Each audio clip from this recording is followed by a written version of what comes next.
আসছি পরের খবরে। বাংলাদেশ সংকটে মমতার পরামর্শকেই মান্যতা মোদির। মমতার 4 দফা প্রস্তাব বিবেচনাধীন কেন্দ্রের। অবিলম্বে ভারত বাংলাদেশ দ্বিপাক্ষিক বৈঠকের প্রস্তাব মমতার। বাংলাদেশে ভারতীয় প্রতিনিধি দল পাঠানোর প্রস্তাব, যে 4 দফা প্রস্তাব দিয়েছিলেন মুখ্যমন্ত্রী মমতা বন্দ্যোপাধ্যায়, সেই প্রস্তাবকেই মান্যতা দিল নয়াদিল্লি, যেখানে মমতার 4 দফা প্রস্তাবের পরেই তৎপর হয়েছে বিদেশ মন্ত্রক।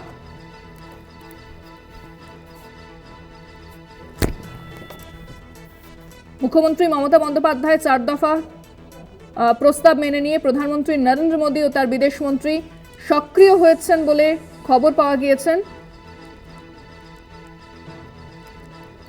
যেখানে মমতা বন্দ্যোপাধ্যায় এর আগেই তিনি বলেছিলেন বিধানসভায় যে শান্তিরক্ষা বাহিনী পাঠানো হোক, রাষ্ট্রপুঞ্জের সঙ্গে কথা বলে রাষ্ট্রপুঞ্জের সঙ্গে অবিলম্বে কথা বলুক ভারত সরকার, নরেন্দ্র মোদী, তারপরে উদ্যোগ নেওয়া হোক এবং কেন্দ্র যা করবে, কেন্দ্রের যা সিদ্ধান্ত হবে রাজ্য তা মেনে নেবে, এমনটাই মুখ্যমন্ত্রীর তরফ থেকে বিধানসভায় বলা হয়েছিল।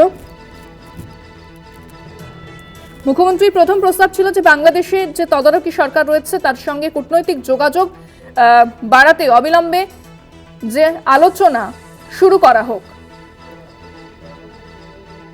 দ্বিতীয় প্রস্তাব দেওয়া হয়েছিল বাংলাদেশের সংখ্যালঘুদের ওপর যে ধরনের অত্যাচার হচ্ছে সে সম্পর্কে বাংলাদেশ সরকারের কাছে সুনির্দিষ্ট তথ্য পেশ করতে ভারতের বিদেশ মন্ত্রককে সক্রিয় করা হোক।